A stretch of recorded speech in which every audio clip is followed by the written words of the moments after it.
Hey, what's going on everyone? It's Dom from Lensprotogo and Lens Rentals, and welcome back to the channel. So I just wrapped up shooting this quick social media piece where I used two of these awesome wireless lav kits, the Rode Wireless Go.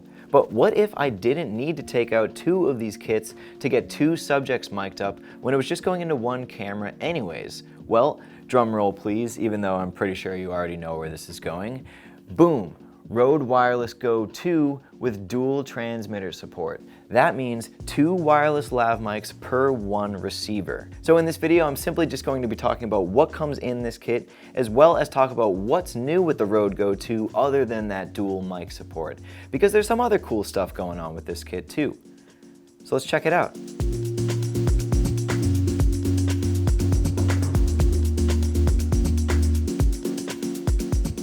Alright, so before we talk about what's updated with the Rode Go 2 system, let's talk about what comes in this kit.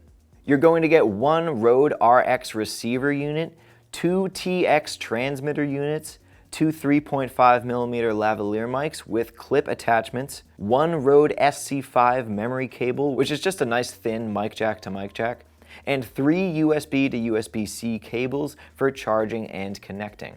Okay, let's review what's new with this kit piece by piece, starting with the RX receiver unit.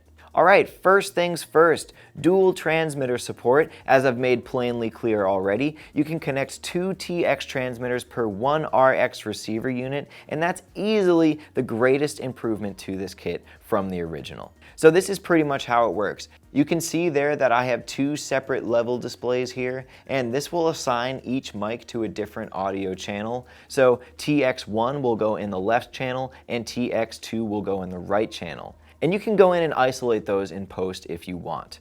Or you can press both of these back buttons down for 3 seconds and it will merge both signals together into one combined signal, but still over both left and right channels, and you will not be able to isolate the signal from those mics in post in this case. Other than that, you have decibel control over both TX units from this receiver, and in fine mode, you just click this left button down here and it will increase the sensitivity by increments of 3 decibels within a range of -30 to 0 decibels. A very helpful thing to have control over right from the unit.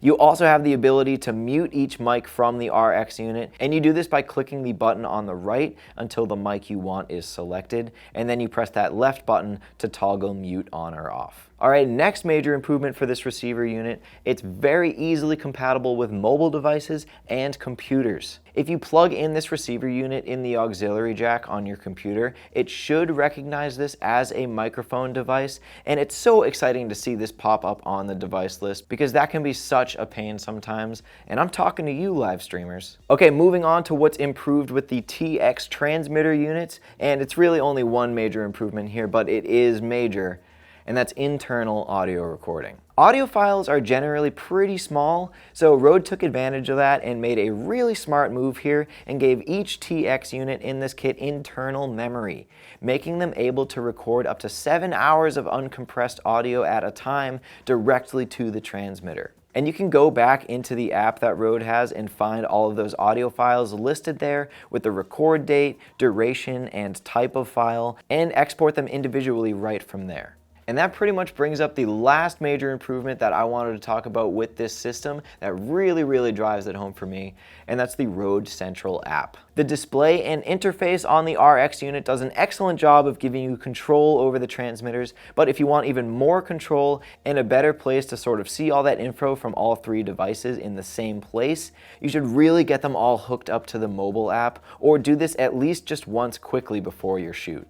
This app is going to let you see the status of all your devices, toggle that internal recording to always, backup, or off, as well as the type of audio file it records, compressed or uncompressed. You can also change the decibels from here, as well as change the decibel mode from coarse to fine. Coarse just being 3-stage, where fine lets you select between 10 3 decibel increments. Finally, you can toggle between the split and merged signal settings. And here's the final improvement I want to go over with this kit, which is very well thought out, the safety channel. When you do have both mic signals merged, if you toggle the safety channel recording on, it will make the right audio channel record at a significantly lower decibel in case during that recording you run into any loud points in your audio clips and you'll have that track that was recording slightly lower. So the chance of that track clipping is greatly reduced.